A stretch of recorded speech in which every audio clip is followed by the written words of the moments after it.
Patsy, would you do us the honor and say a little prayer for us to get us started off, please? Okay, I'm going to try to remember one. It's a Cherokee prayer, I guess. It's a Cherokee opening that Benny Smith told me many years ago. So it's somewhere back in the back of my head. The sun, you have arisen. You came up quickly. You enlighten us. When you go down, we will be wise. And that's it. Wadon. You know, it would have been much better if Benny was saying it. Well, we certainly appreciate it. Welcome, everyone. And we'll go ahead and get started. We have Lindy on here that we're recording this and we will post it. Lindy is going to be taking notes.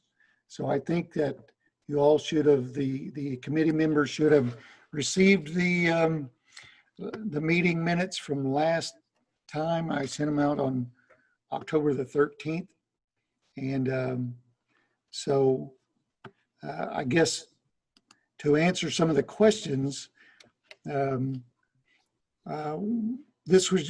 going to be following the Open Meetings Act guidelines for these meetings. That was a question that came up previously.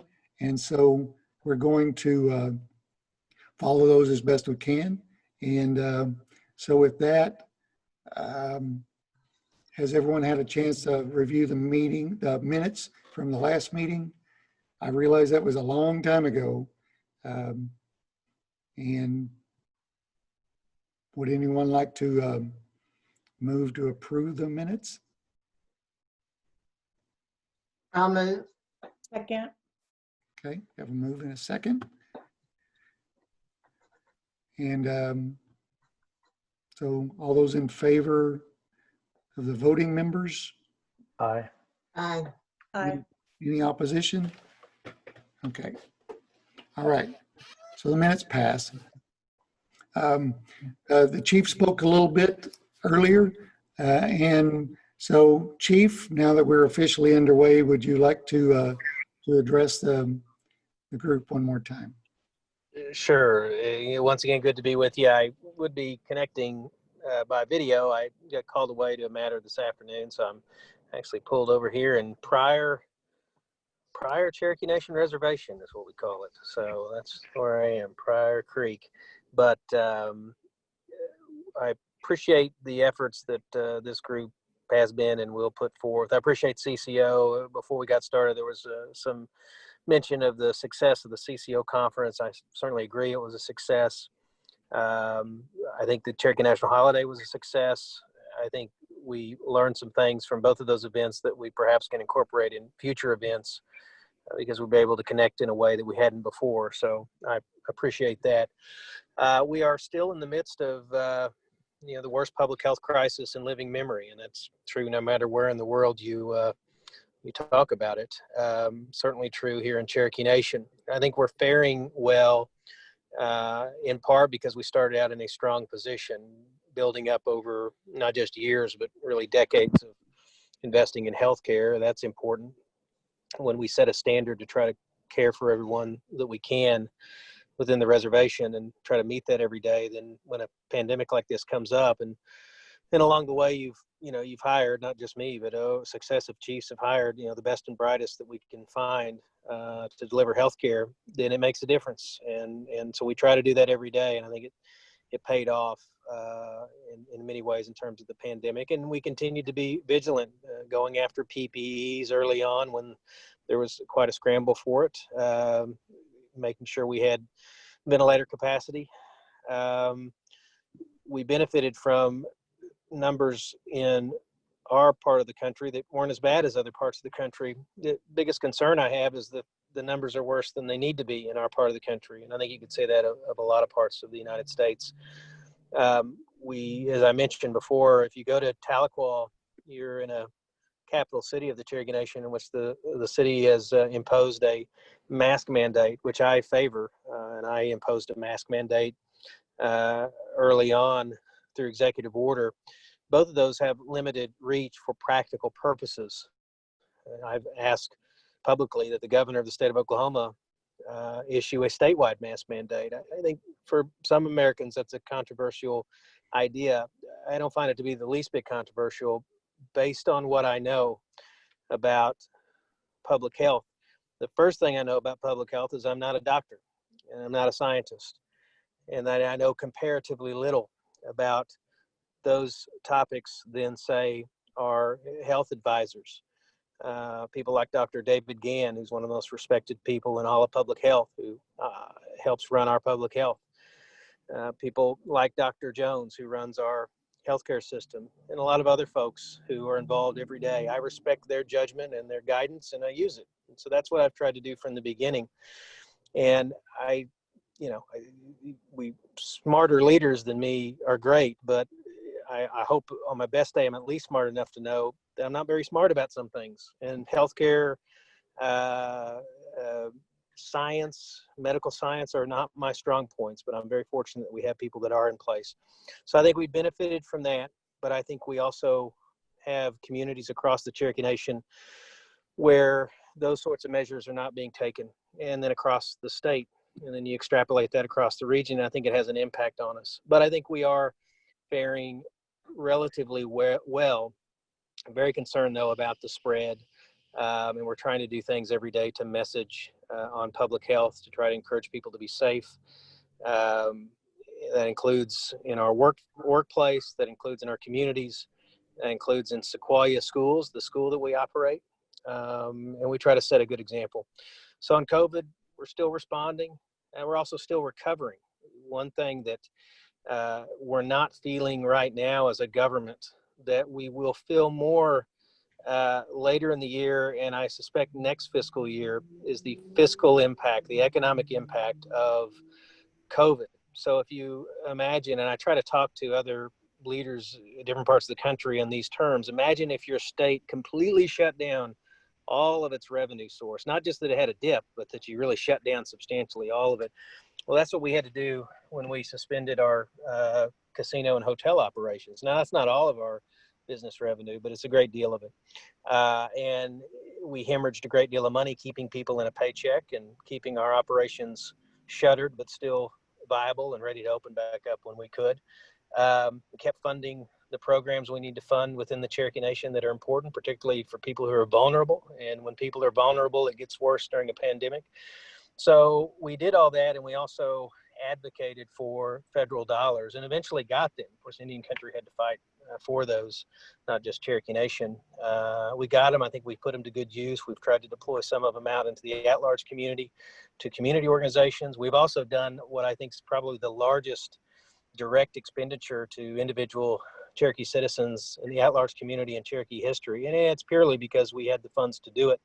But we made about we extended benefits to somewhere in the neighborhood of 60, 70,000 elders and students just outside the Cherokee Nation. So that's not just inside the Cherokee Nation, with grants.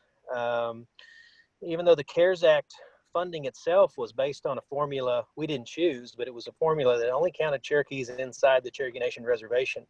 And then it was even a particular count of people who were in what we call our housing population, our NAHASDA population. So the government of the United States took what might have been a simple and robust concept and did what they sometimes do best when it comes to Indian Country, which is that they, in a very tortured manner, figured out how to create a formula that was difficult to deal with. And even though we got a great deal of money, it still didn't account for every Cherokee citizen that is affected, and people in the at-large communities are affected. But we still extended those benefits. We felt like it was the right thing to do. And your at-large council members were very much advocating for us to do that every step of the way. And we listen to them and try to follow their guidance when we make these decisions. So in terms of recovery, we're still in the midst of that. Individuals are recovering, our businesses are recovering, our government budgets remain reasonably whole because of the federal dollars. But when I said earlier that in the coming year and the next fiscal year we may feel it, it's because that's one-time money from the United States And we have to look at the hit that our businesses have taken and see what kind of impact that'll have on budgets, and we have to adjust accordingly. Now, that would be significant enough of a year if it wasn't also a year in which the most monumental Supreme Court decision since the 19th century was handed down. That's the McGirt case. And we're still in the midst of dealing with McGirt, seizing the opportunities that McGirt creates. McGirt, of course, says that something that everybody on this call has always believed, which is that our reservation was never disestablished. It's good to hear the United States say that. It's good to hear the state of Oklahoma have to acknowledge that. How we navigate the implications of that for criminal law are very important. It's important both from a good government standpoint. You know, if we run anything, including a criminal justice system, it needs to be effective, it needs to be fair to everybody involved. It needs to be the standard by which other jurisdictions try to achieve. That's what we ought to think about at the Cherokee Nation. Anytime we do anything, we ought to always aim for that. And so from a good government standpoint, it's a great undertaking. We're really creating the largest criminal justice system in Oklahoma other than the state of Oklahoma, and that's significant. That also comes with some budgetary implications. So we had a sovereignty commission impaneled that studied a number of aspects of McGirt, one of which was the budget. And it's the initial estimate is about $35 million a year minimum to build up our criminal justice system. And of course, when you haven't operated a system of that size before, there could be some unknowns, and that number could increase, could decrease. It's likely to increase as much as decrease. If you look at criminal justice systems across the country, state and local level, they tend to increase over time, not just due to inflation, but because of other initiatives that are undertaken, other obligations that have to be met. And so we have to be prepared as a nation to fund that. And of course, the way we fund things at Cherokee Nation is we will press the United States to live up to their end of the bargain on whatever bargain they've made, whatever obligation they have. But we can't rest and wait for that. I told somebody the other day, I said, the next time the government of the United States meets 100% of its obligation to the Cherokee Nation will be the first time it's done it. And if we wait for that to happen, we'll be waiting a long time, and we'll be behind. And we'll be behind in a way that could risk the safety of communities. And we can't do that. We can't do that at the Cherokee Nation. This is a tremendous obligation we have to protect the public, protect our citizens, hold people accountable for crimes, and do it in a fair way. So we have to look to our other revenue sources, which of course are our businesses. Those businesses generate dollars that have been able to help sustain us in terms of employment, create opportunities in education, housing, do things in healthcare we could never do if we relied solely on the federal dollars. And so we've benefited a great deal by having those streams of funding dedicated to those things that are very important, all that I just mentioned. Criminal justice is very important too, but it's an important measure that takes a great deal of resources. And so the challenge that I'll have and members of the council will have in the coming year is to move beyond the understandable euphoria about getting a win before the Supreme Court of the United States, about having the Supreme Court say that this is a promise that ought to be kept. I mean, that's important. We ought to celebrate that. But the real business of governing and creating budgets and making decisions has to be done. And so in the coming year, we'll have to do that, not in a normal climate, but in a climate in which our businesses took such a hit that our revenue was going to take a hit anyway. So we have a challenging year ahead, even though I'm very proud of what we've done so far. We've got our work cut out for us. I do think we've got to continue to meet these other core obligations that we have. Language preservation continues to be important. Healthcare is important. Education programs, Deputy Chief and I have talked a lot about what we can do to sort of change how we think about education in the Cherokee Nation so that we're measuring outcomes, not just about the raw number of scholarships, but about how many people get from point A to point B, point A being graduating from high school, point B being a great career, whether it's through college or career tech, and how we can expand those opportunities across the Cherokee Nation and recruit even across the country, and also extend resources to Cherokees living outside the Cherokee Nation more for education. Those are among some core areas that we've got to focus on anyway. So we're going to keep doing that. But I want to close by saying this continues to be important to me, and that's community organizing, whether we're doing it virtually, whether we're doing it in person, whether we're doing it at large, whether we're doing it here on the reservation. it's important to me because to me, it's indispensable to how we have sustained ourselves as a people. And that doesn't matter whether it's 2020 or 1820. This is important. We have to find a way to show that it's important and make it a priority through funding, through the time that we commit to this. I want this body to be something more than I've made it the last 10 minutes, which is just me talking. But I want you to continue to dialogue. One of the things we're going to talk about today is civic engagement, and our government relations department has worked on that, has some ideas, and has a website they'll mention within our Cherokee.org website that is kind of a citizens action page that was kind of born out of some suggestions out of this group.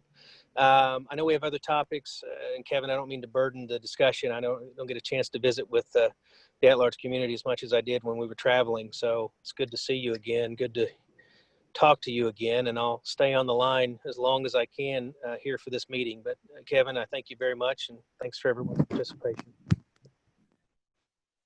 Well, no, for those words of encouragement and for the direction that the administration is giving us right now, because it's very important, because it seems like that your decisions are based on science, and that in the state of Oklahoma is currently a rarity. So we appreciate that.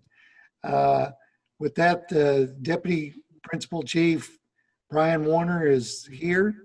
And if you'd like to speak now, Deputy, I apologize for you not being able to get on earlier, but here you are. Hey, Kevin, can you hear me loud and clear? Great.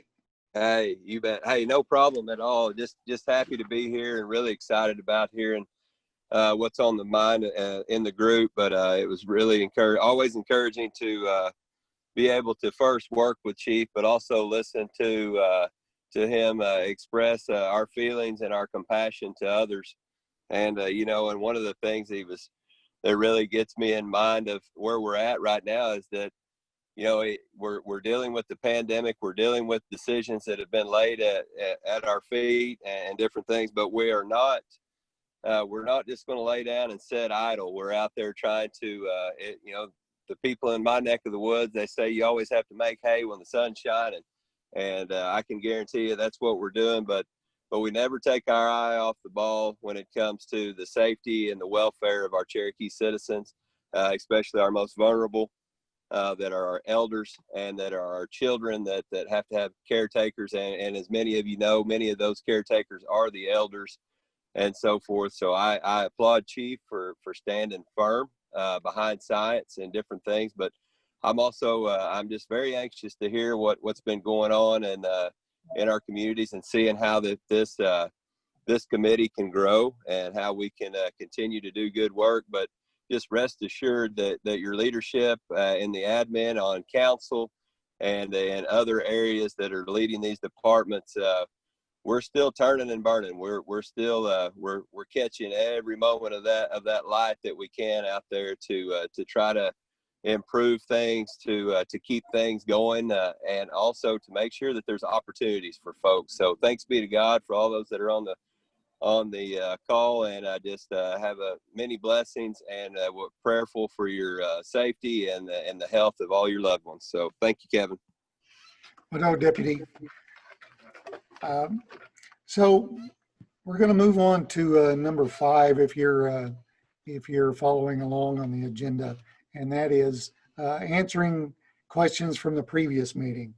And I realize that meeting was a long time ago, and I apologize.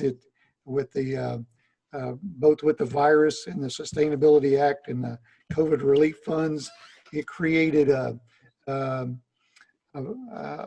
huge logjam of work at CCO that we were trying to do quickly in order to get that out. And we're a small staff, but anyway, here we are, and we're moving forward, and things are going great as far as that goes.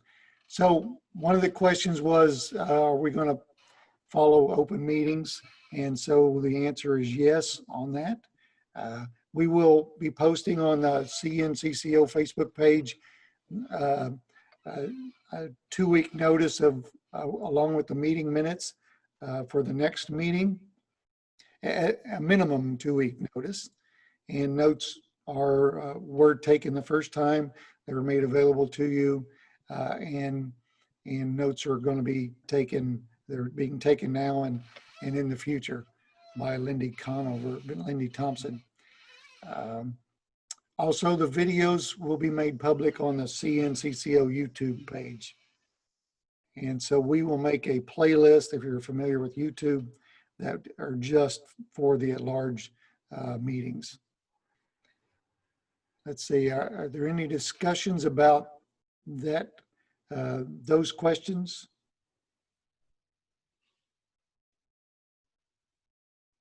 Okay, great. So the next thing we talked about is the distribution of the organizations to committee members. So we have some 25 at-large organizations. So I've taken the liberty of dividing those up with the guidance from the last meeting. And so I'm trying to do it by organizations that are in your region.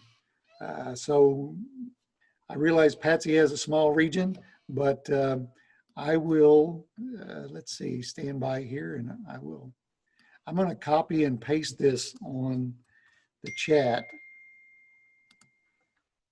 So if you're following along on your hymnals, you might want to go to the chat, maybe. Okay, it's not going to let me. Sorry. I'll try it this way. Can you just share your screen? I can do that. Stand by. It had personal information on there, so I'm going to try to get that down smaller, and then I'll do that.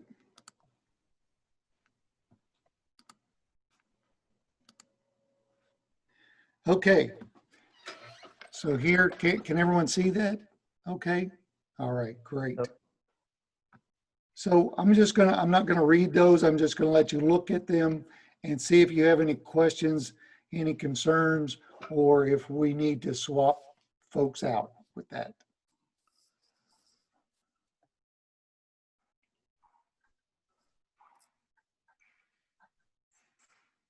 So we're getting a copy of this? Yes, I will send that to you. Absolutely. I just didn't, you know, this would be an opportunity for you to post any changes if you want. Okay. Looks good to me. Yeah, I'm good with the ones that I have. I'm good, and I have a question. I guess it's not really formed yet, but I don't think I'm seeing the Forming Arkansas group. And I have a contact with Angie. Okay. And they have never actually responded to the. Well, you know, I think COVID happened. I think y'all had an organizational meeting, and then COVID happened.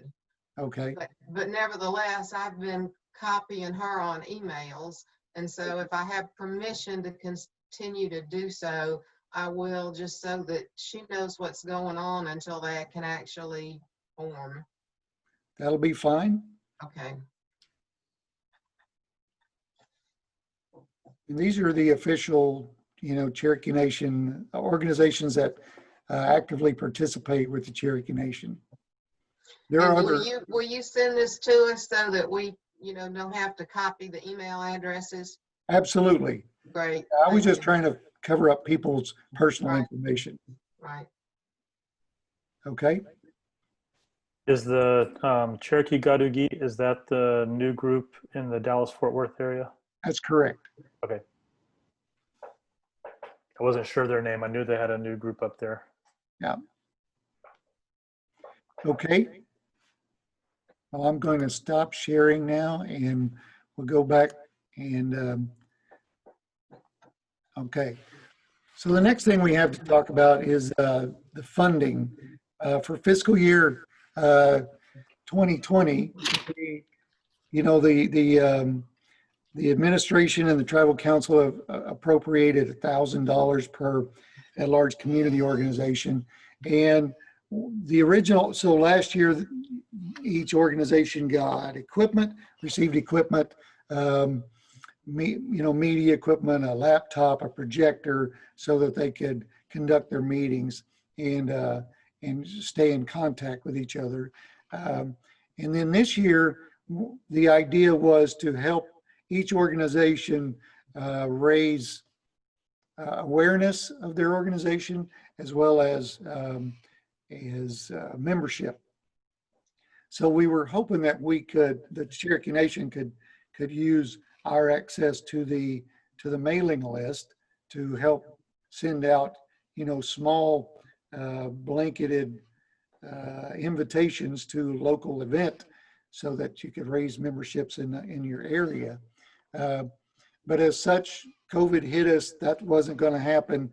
And so we thought the best way to handle that this year was to just go ahead and give every group that turned in their W-9. We solicited through Lindy's help, the W-9, and we sent them a check for $1,000. It has no reporting requirement as far as that goes.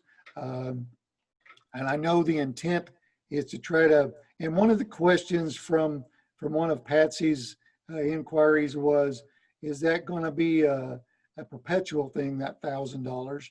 And so far as I know, the answer is yes.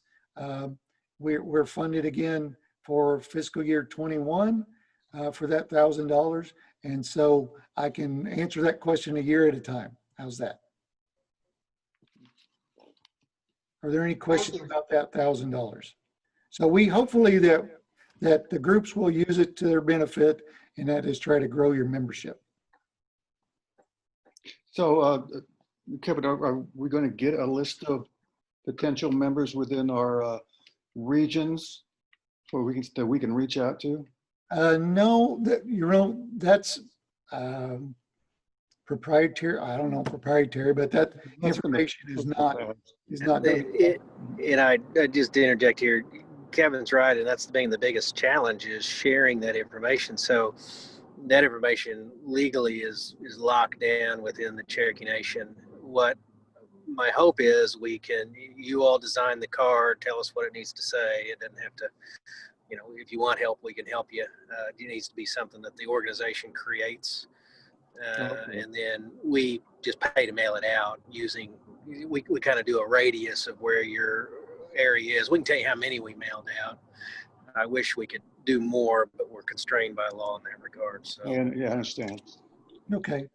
And that's consistent with the past probably 15 years that I've been affiliated with these organizations. So that's consistent.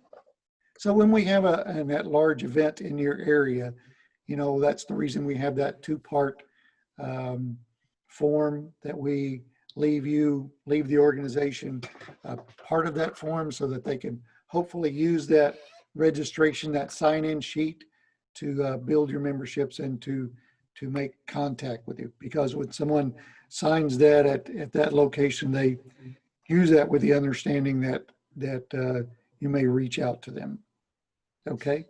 So Kevin, I understand that you can't give us the information, but can we do it the other way? And the list that you gave us with all the at-large organizations, can we put that on the Cherokee Nation website? So when people go to your website, they know what local at-large organization to contact? Yes. We have that CherokeesAtLarge.com website as well as .org. And I have recently updated the links on there because Cherokee Nation changed their website. And so a lot of organizations that were carrying a web page, all the web pages were inactive, hadn't been updated in over a year. And so the Cherokee Nation IT decided we would see who wanted to keep that active by just stopping that and seeing if anyone was going to inquire as to that, as to updating or what happened to their link. And nobody so far in a year has asked for that. So what I did is I took the liberty of going into the CherokeesAtLarge.com site on the communities, and I've updated every organization's using your Facebook page because that seems to be the most common venue, vehicle to reach to keep you updated. Okay. There are a couple of organizations that don't have a Facebook page. And so I will reach out to you regarding that. So if I'm a citizen, I go to the Cherokee Nation website. How do I get to the at-large groups? That's a good question. And I'm going to write that question down and we will come up with an answer. And we'll come up with a link on that. Perhaps. And Go ahead. let me just say frankly, and this is not Kevin's fault, the fact that you asked that question and you know, we have to kind of map out how to get there is, and again, this is not CCO's doing. In fact, CCO has been progressive on websites. That's the reason we have the Cherokee's done it. But our website's improved over time. It's improved to say that it's still, to me, very cumbersome, and I'd like to see some more improvements. I mean, I want every Cherokee citizen that lives at large to go to Cherokee.org and very easily be able to find out if they have an organization near them and how do you contact them. I know CCO wants that too. We're lumbering under a kind of a website that's, again, we need to make some improvements on. So I hear loud and clear that we need to make improvements. And I know Kevin, believe me, Kevin and I, over the years, he's been the guy wanting to push us further on these sorts of things, and I appreciate him. I think I had hair when I started talking to him about this, but anyway. Thank you very much for that, because at-large organization, we don't have access to the list of Cherokee citizens. To me, the next best thing would make it as simple as possible. If somebody is going on the Cherokee Nation website, they can see there's organization and they can contact us. So that would be very helpful to us at large. Well, that'd be great. And I think that, you know, I would encourage each of you as representatives to come up with a list of things that you might want as contact information for each at-large organization.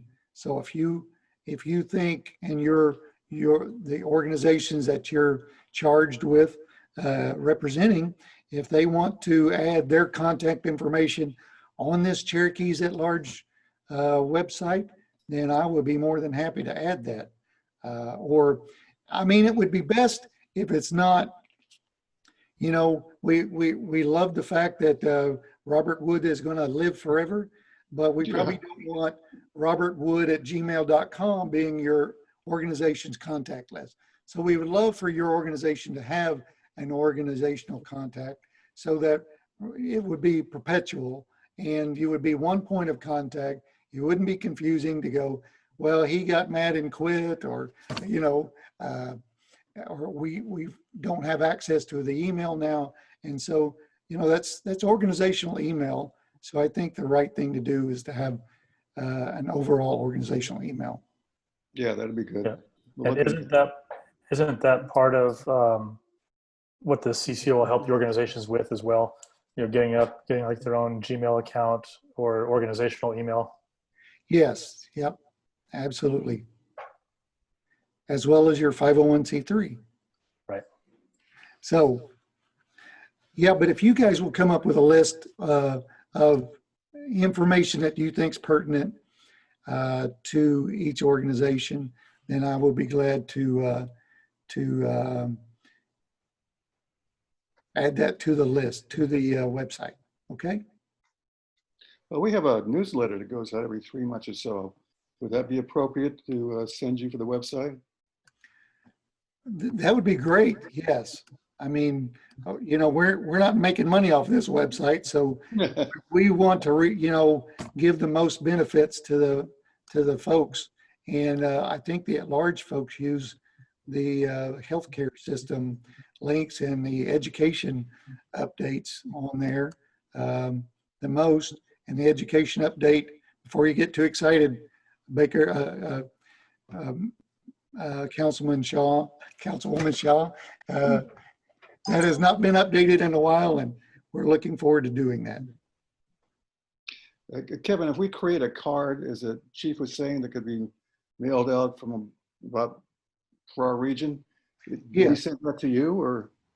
Yeah, you would work through me on that. Okay, And I will, what I will do is we'll come up with a radius and we'll try to figure out a number uh, of people that you want to reach.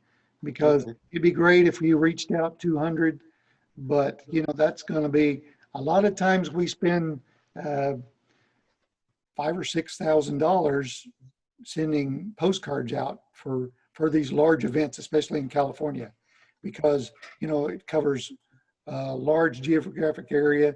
There are 25,000 Cherokees in California, and so it wouldn't be a good use of your money to go beyond a certain limit. Sure. Your expectation, I think, shouldn't be too large on that. Right. Kevin, on that, so say for example, there were 1,000 people in the radius. Would that cost then be borne by the organization, or would the cost of printing be the organization and the mailing be the Cherokee Nation, or how would that be divided up, do you think? We would love for that to be part of your $1,000. And So it'd be the printing and the mailing, and then you would just provide the actual, or we would get that to you. You would invoice us for the printing and the mailing, and then you all would handle the actual mailing. correct. Okay. Okay. When you get the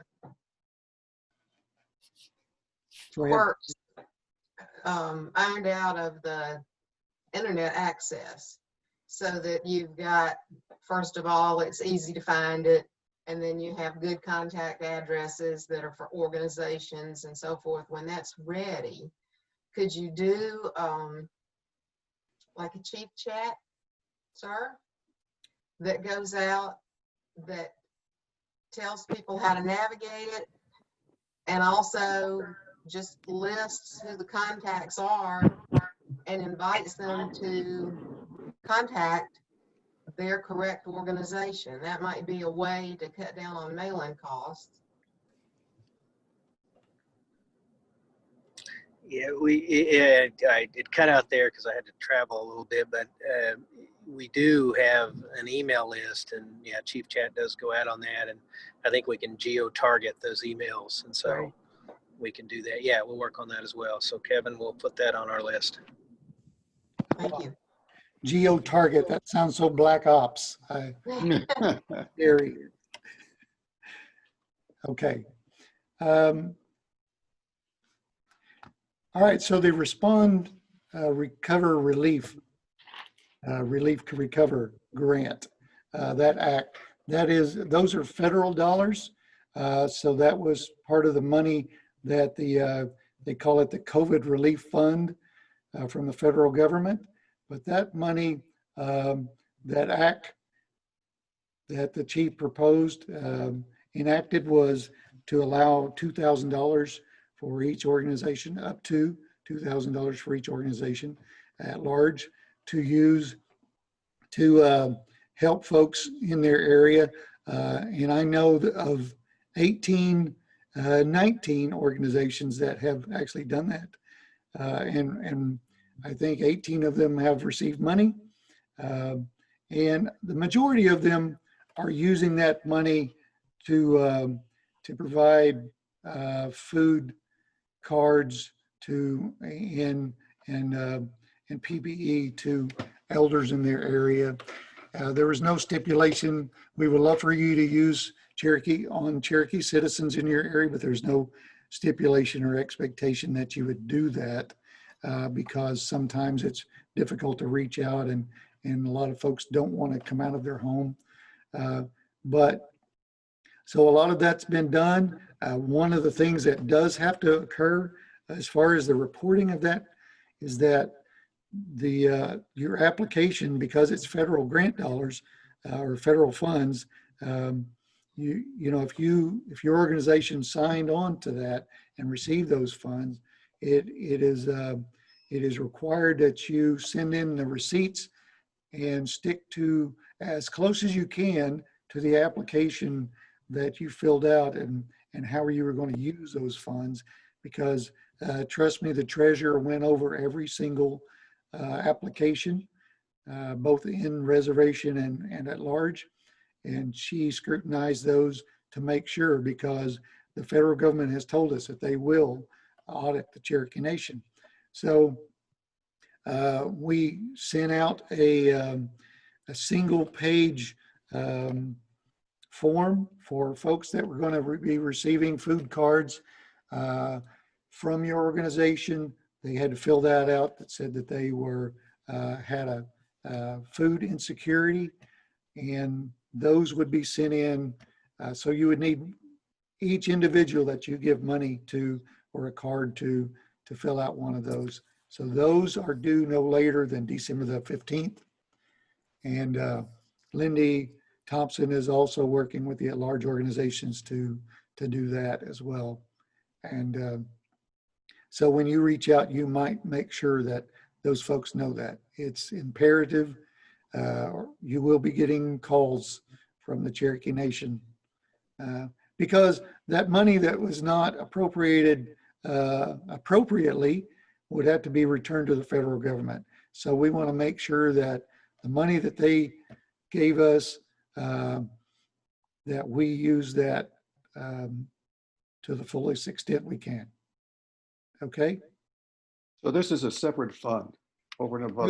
This is correct. The $1,000 was the annual that you get from CCO, and this is a federal grant. So this is a one-time thing. You can use it. You could have used it to buy electronic equipment to stay in communication from your organization to your constituents. But since most of you had already received that technology, then it is used for food insecurity. Okay. And PPE. So it was a lot of original applications. People tried to get, part of it was to recover lost fundraising opportunities, but there was a lot of misunderstanding about, you couldn't just say, we had an event and we typically raise $5,000, and so we're going to use that money for t-shirts and books. That wouldn't be allowed. But if you said the money that we raise for funds is to sponsor scholarships or give out food, then that money, that would be allowed, because that is a COVID relief topic. And you said Lindy is the point of contact if organizations have questions? Yes. Okay. And she is on here as well, and she's taking notes. I saw her name on there. Okay. So are there any more discussion about that? Okay. Kevin, I need to back up to the answers to questions from the previous meeting. It Okay. occurred to me that there were two pending. One is, I know that we had some questions about the policies and procedures and whether or not that had been updated and posted. And I know at least one organization gave you some suggestions. I mean, I know not all suggestions can be taken, especially if you get 24 groups that responded. But do we have a final version of policies and procedures, and is that posted? We do, and I will check to see. I posted it a couple of months ago on the Cherokees at Large .com, and I will look that up and make sure that is. It should be there as a pop-up. Good, because that would be something that we can let our groups know. Yes, absolutely. The other question was, I believe it was Deputy Chief who had suggested that we solicit alternates in the event we were not able to attend a meeting, and kind of a little informal group that I had formed before I got my official assignments, which is pretty close to the official. I put that question out and I did get one response, which I sent to you. So in the event I can't attend, you have a name for me, and I would have a name to be able to, if that, I mean, I'm not the decision maker on whether that person is selected, but if that person is selected, then in the event I couldn't attend a meeting, we're set. Okay. All right. And I think I won't be able to answer that today. Right. I think that since you guys were appointed by the administration, that I would have to run that by the administration again, because we had, for the 4 of you selected, approximately, as I recall, 56 applicants or nominations for these positions. So we would probably try to use someone on that list, but I will run that by the administration to clarify that. Okay. Okay, thank you. Mr. And that Grady? was it. Okay. So if there's no more discussion on that, moving on, we're talking about civic engagement. And this is where I'm going to invite Congressional Delegate Kim Teehee and Government Relations Adam McCreary to speak. Can you hear me, Kevin? Yes, ma'am. Okay. All right. Good afternoon, everyone. I apologize. I'm actually calling you from the parking lot of in my car, but I hopefully will be able to participate in the future in the actual video. But I can see you guys speak and such.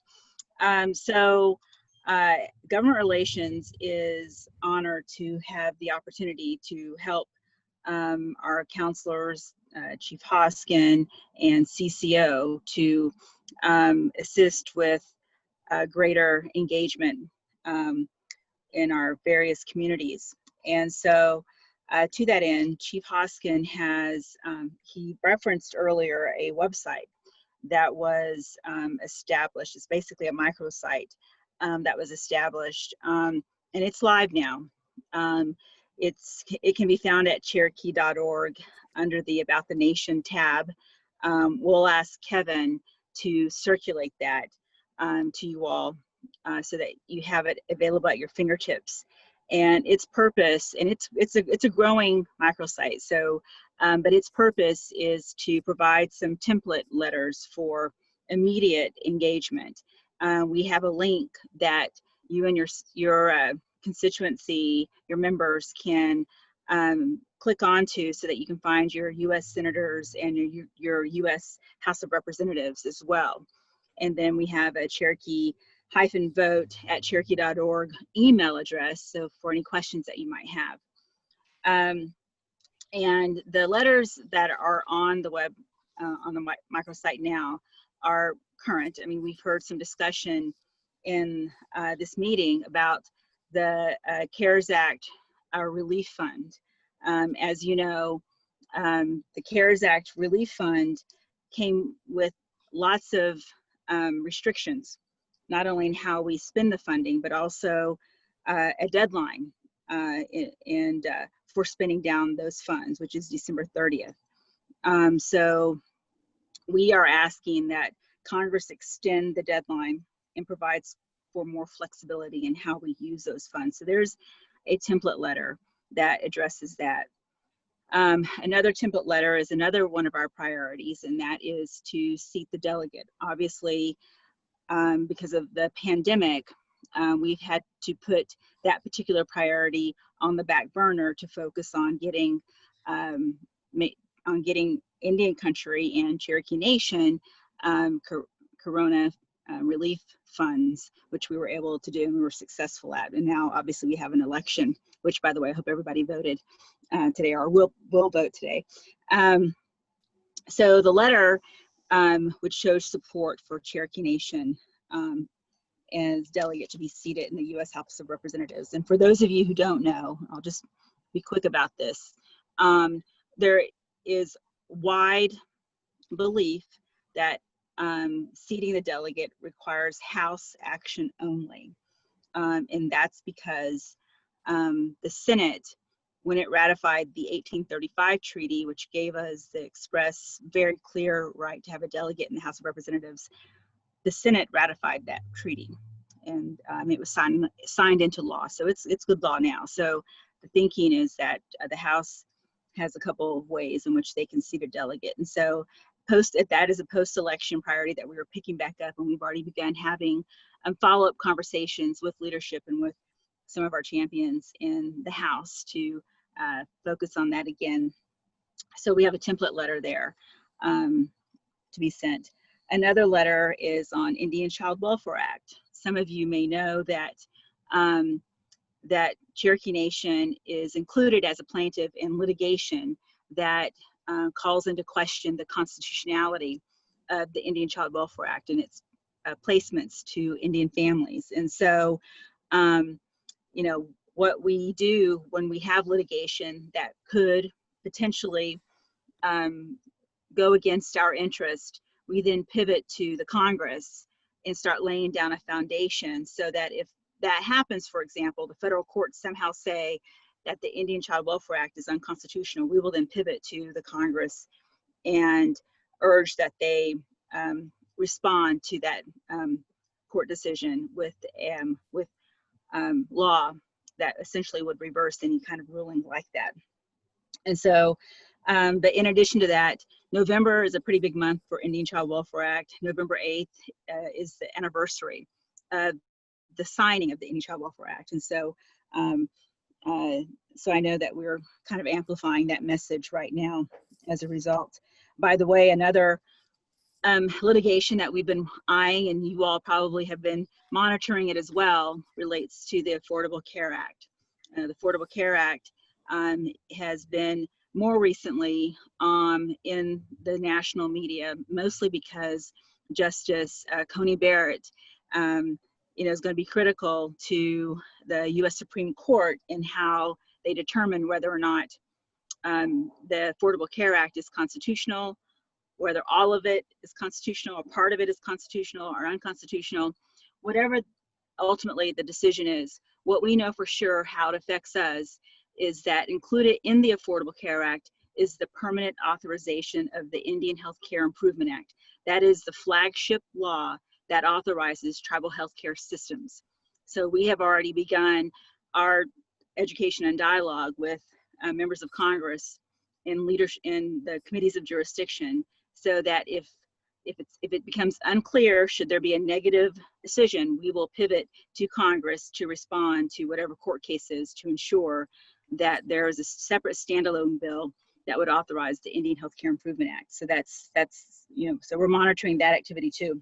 We don't have a letter yet on that, but we will.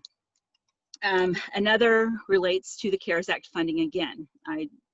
This slipped my mind, but so another letter is the Alaska Native corporations were determined to be eligible recipients of CARES Act funds, and there was a lawsuit pertaining to that, and the federal courts ruled that the Alaska Native corporations were not eligible for the CARES Act funds, and so Department of Treasury set aside $500 million of the CARES Act funds in the event that they had to allocate the dollars to the ANCs. And so we've urged and put a template letter urging Treasury to release those dollars immediately. Where the litigation is that the ANCs have a window, it's coming up, where they can appeal that decision. But this also gives us leverage in talking to Congress about extending the deadline, because it's impossible to spend the deadline with the restrictions and the time we have to do it if we don't even have all the funds yet allocated. So those are some of the other letters. I think we have another one on Violence Against Women Act. Congress has, on a piecemeal basis, passed a law that addressed some of the murdered and missing Indigenous women's issues and heightened some database issues, but they did not pass a wholesale reauthorization of Violence Against Women Act. So we have a template letter there as well that would support that. Other letters that may be forthcoming, because these are presently what is on our radar screen, but these are going to relate to post-election. So after today, hopefully by Thursday, we will know what the lay of the land is going to be in this upcoming administration and in the Congress. But on the back burner is fiscal year 21 appropriations. Right now, we are operating under a continuing resolution that expires on December 11th. Why that matters to us is that, and to Indian country generally, is that 90% of the federal dollars that flow to Indian country are discretionary dollars. So if there is a government shutdown, then that means that funding ceases for those programs unless the tribe has the ability to supplement those dollars until there is a final resolution on the funding bill from Congress.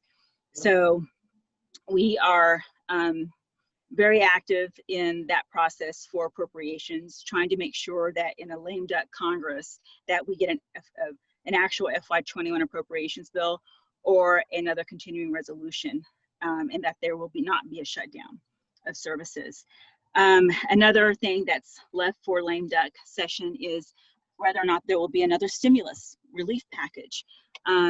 We have argued that Indian country needs to be a part of another stimulus relief package, and one that allows the current funding to be extended, the deadline to be extended, that there be flexibility in the funding, and that we be allowed to have additional dollars and save some dollars aside for the next wave of COVID that we, believe is, part of what we're seeing now in the spike. The other national issue that we're working on is the National Defense Authorization Act. That is the Department of Defense bill that it's a must-pass bill annually. And that bill is important to us because, as most of you know, we have a big government contracting industry. And that defense authorization bill annually reauthorizes our government contracting programs that we operate here at Cherokee Nation Businesses. And so we're working on those too. And so, as I mentioned, we have 5 letters that are up right now that your members, at-large constituents, any citizen can go to our website and take those letters. They can customize it. They can, however they want to do it. But there's also links to your senators and such to send letters out. They're current. They pertain to issues that are pending right now, and we can't plan to continue on populating it. And that's all I have right now. It's great. I saw it. It's great. Yeah, I appreciate that. And I believe Cynthia Ruiz has a question for you. So Okay. first of all, I want to say congratulations on the citizen action. I think that's very important for the at-large communities. But what would be helpful for me or for my group is that if you can send out, because that's a lot of information, 5 different templates. If you could send out, even if it's just to this group, a call to action, so you can help us prioritize it, because you know this, you live and breathe it. We don't necessarily, but say for example, the number 1 priority was getting the delegate. So you can do a call to action, just an email saying, please visit us right now for the next 2 weeks. We're going to send as many letters to Congress as we can regarding the delegate. So that kind of prompts us, and then we can send our people to get the template. But I think we need a little bit of prodding and helping us prioritize. But I'm really excited about this piece. I think it's much needed, and that's a way that the at-large citizens can really feel like we're contributing to the overall strategy of Cherokee Nation. Thank you. And thank you for that, Cynthia. I appreciate that feedback. And just so you can appreciate where we come from, is that these are all priorities, right? We know that appropriations and delegate are 2 big priorities for this administration. But because our issues cross-cut so many areas, and because our issues are in so many different committees, like appropriations is an appropriations committee, VAWA is in the Judiciary Committee, Indian Child Welfare Act is also in a different committee, and we know that we have to handle these issues concurrently as well. And so, but I'm happy to list them for you, but I just so you know where we're coming from, because we are juggling a lot simultaneously with each of the issues. But I hear where you're coming from. And Kim, this is Chief. I wonder, just dovetailing on your comment and Cynthia's, if we're that there are our priorities. If we're, for example, when we're getting back to actual Capitol Hill visits, when it's safe to do so, and pushing our delegate issue, I wonder if we don't make a specific effort out to citizens to direct them to that template in advance of Absolutely. that visit, maybe. So, and that might be also what Cynthia's interested Yeah. in as well. I like that. Absolutely, we can do that. Because for me, I don't see, like, especially the delegate in Congress, that shouldn't just be limited to Cherokee citizens. I can get that out to a broad base of people to get support from a lot of different other tribes, or, you know, people in California. So that could be like a huge thing. I'm real excited about that. But again, I don't want to step on some of your other priorities. So if you can just kind of like, even if it's just a timeline, here's a call to Yeah. action. Right now, we need appropriations, then we're going to work on the delegate, so we can kind of be in tune and support you guys, because I get it, all of this is important and we want to help you. Okay. I think that's an excellent idea. You know what I think we will also do is add to the delegate template letter.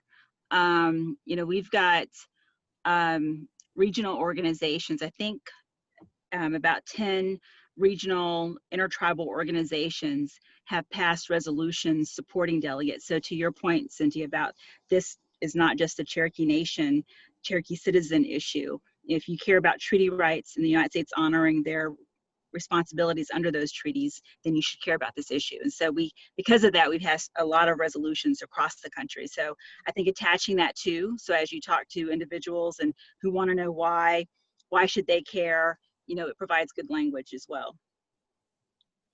Great. Thank you, I'm excited. Okay. Adam, I'm Awesome. going to let you speak here in a second, but I'd like to say that, you know, the Cherokee Nation wants each group to feel autonomous regarding speaking out on public policy. But, you know, we would appreciate staying in contact on major issues that arise in your area, so that, you know, we can express these cohesive thoughts in defending not only the Cherokee Nation, but the Native American policies. So you are independent groups. You can do what you want, but it'd be lovely if we all stood together, wouldn't it? Yes, it would. Okay, so Adam is the senior manager of government relations. So Adam?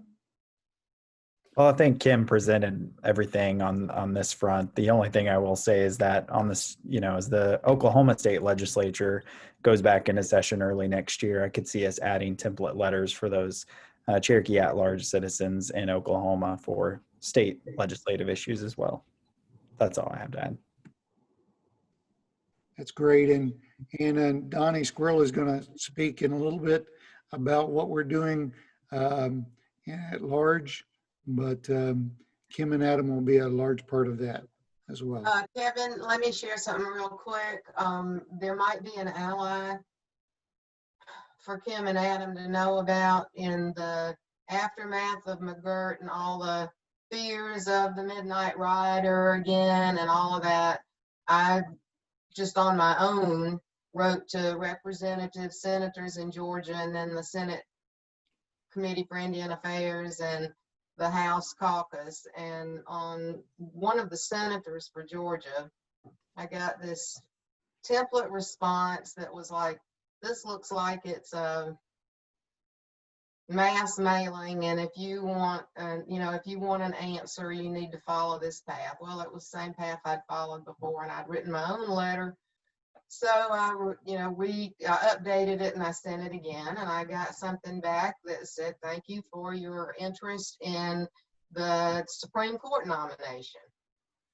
So I just picked up the phone and called and said, you know, if you care about what your constituents think, you need to know that your system is not working. I wasn't writing about that. This was what my issue was. So it took a couple of days for their quote unquote Native American desk to get back to me.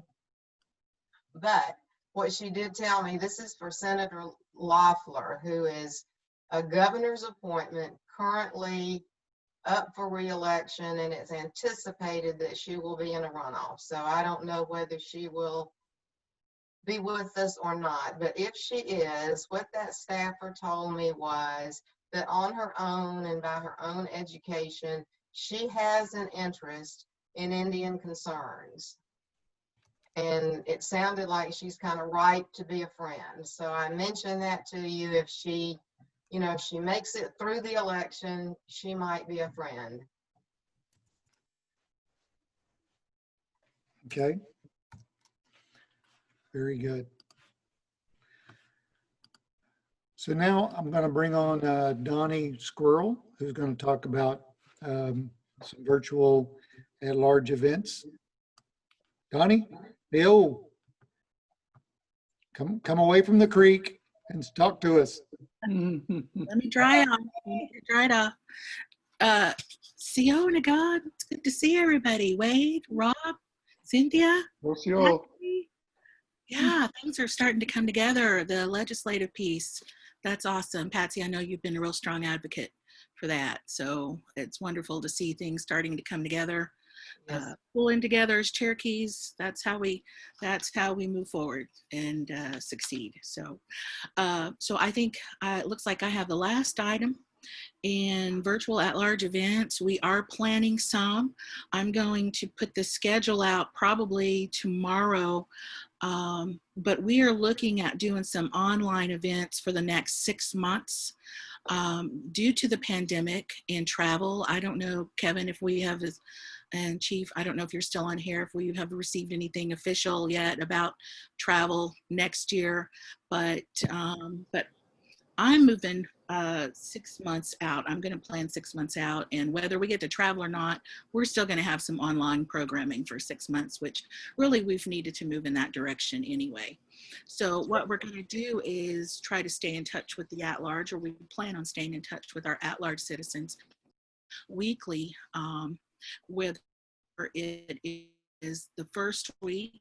I'm going to do a cultural presentation. I'm going to actually start this Thursday with just talking about what is Cherokee culture. I've been trying to teach on Cherokee culture for a long time, but I kind of want to go back to the beginning and talk about what is culture. What does that mean to a lot of different people? And so I'm going to talk about culture this Thursday. Next week, and Kim Teehee, I think Kim is still on.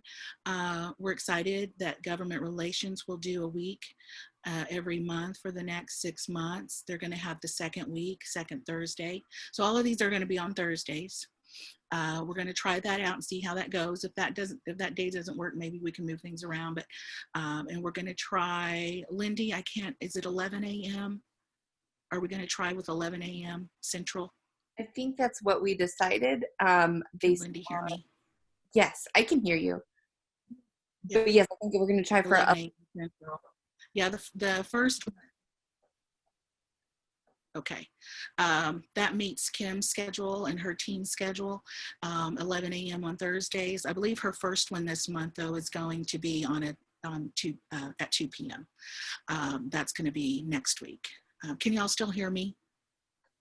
Yeah. I'm having some connectivity issues. Okay, so let me try to make this more clear. So week 1 will be culture. Week 2 will be government relations with an update. Yeah. Can I just suggest you turn off your video and that'll Pardon me? help your feed a little bit? No, Donnie, just turn off your video and that will help you be clearer. Okay, so you can hear me, but you can't see me. Right. Correct. Correct. That's how I prefer it. I like being like the Wizard of Oz. I like being behind the curtain, running things. That's a Cherokee woman thing. And so week 1 will be, again, culture. Week 2 will be government relations, Kim Teehee and her team. Week 3 will be with Lindy, and I believe she's going to talk very soon about a lot of what was discussed today, and was make sure we meet end of the year reporting for use of funds. And so hopefully there's an extension, but we're going to cover that anyway. So Lindy is on, and she will be doing the third week every month for 6 months on some sort of a capacity building for each group. And so Lindy, I like your first title. Will you tell them what it is?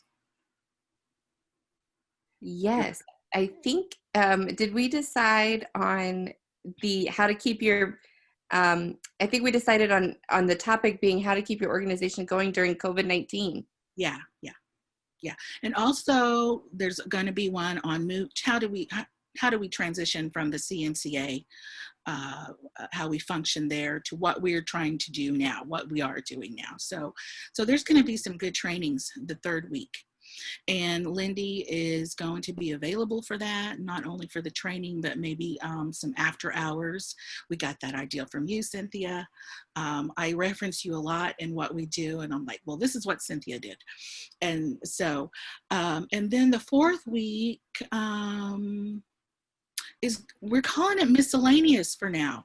So we don't have, we're working on the official title, but I'm hoping that will be something that people will recommend something the fourth week, a topic, an interest, or something like that. And so one of the things I want to do, though, is maybe talk to you have 2 at-large citizens that have been named national treasures. And so one is Jesse Hummingbird in Tucson, and of course Martha Berry in Dallas, or outside of Dallas. So things like that in that miscellaneous category. If there's a 5th Thursday, we'll just take a break on those 5th Thursdays. So but that's what the plan is for the next 6 months. And so I looked ahead, and a couple of these Thursdays fall on holidays. One is going to be on Thanksgiving, so we'll probably have a pre-recorded message under miscellaneous. So, and then one is on Christmas Eve, and so we'll probably have another pre-recorded message on miscellaneous. I'm going to try to talk Chief and maybe doing some Christmas jingles or something to keep you entertained. We'll see how that goes.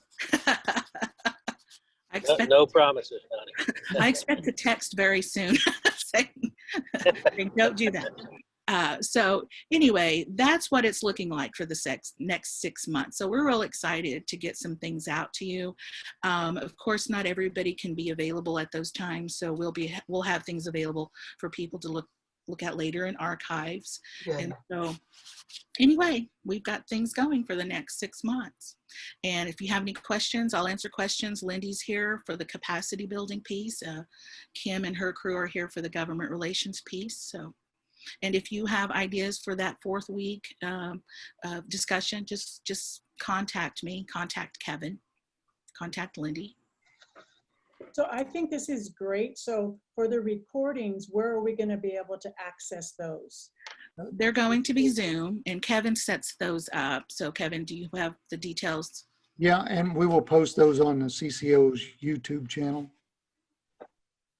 And it'll be, you'll click on there and go to playlists, and we'll make a playlist for those. Will you put that on the Facebook page too? That seems to reach people. For $1, I will. I have to say, Facebook, no matter how much social media is out there, Facebook is still where everybody's at. For us old people. Yeah. I think Yeah, she has a TikTok account though. Yeah, you can at least have the link to the YouTube on the Facebook. Right. Yes, right. absolutely. We will do that. And perhaps in the spirit of Jeopardy, we call it potpourri instead of miscellaneous. Yeah, I haven't found the right title yet. So We look for a Cherokee word for potpourri. Right. the Cherokee word for potpourri, that's the next movie. I don't think Chief Mankiller would appreciate that. Okay, so are there any other questions for Donnie or Lindy on that? Okay, excellent. What do, Donnie? What do? So now we're at the part where we're new business. If anyone has new businesses they would like to bring up. Kevin, I think this would be a good time to share, particularly if we have somebody from Capital City listening. A number of questions were submitted for this meeting which it was determined that the questions, well, one of them was answered, but the others, was determined that they don't really fall under the purview of this committee. And so those will be passed along to the administration. So they haven't just fallen dead. That's They'll be correct. passed along to the administration, but they just don't fit our mission. Right, that is correct. And I certainly appreciate you bringing that up. And other organizations, at large organizations, reach out to me, and we try to answer those questions or get those questions answered by sending them to the appropriate people. So keep those coming, and we will try to get back with you in short order. And hound me if you must for me to answer those questions for you. Okay. Yeah, I participated in the San Antonio group's Zoom meeting this past weekend, I guess a week and a half ago now. And they had a couple of questions, but they've also been addressed today so far. Great, that's fantastic. Okay. Well, I hope that you guys, each one of you committee members, reach out to the organizations that you've been charged to represent. And I would love to be a part of introducing you to those organizations. So perhaps over the next couple of weeks, the 5 of us can work on that introduction so that we can send that out and then also post that on. We would also like to post a profile on the CherokeesAtLarge.com website as well. So along with a picture, in case, people have bird cages and I'm just kidding. Anyway, so we would like for you to introduce yourself, and I think it would be appropriate for me to introduce you first, and then you guys can take it from there. How's that sound? I agree. Yeah, sounds good. Okay, I'll reach out to you in the next few days. Anything else new business wise? All right, I think it's great. It got off to a rough start because of technology, and we love technology when it works. But everyone stay safe, wear a mask, wash your hands, stay home, and be healthy. Okay? All right, thanks. Great guys. meeting. Thank you very much. Good information. Thank you. No, good night. Can we go ahead and get a What up? motion to Adjourn. So move. I move to adjourn. I'll second. Second.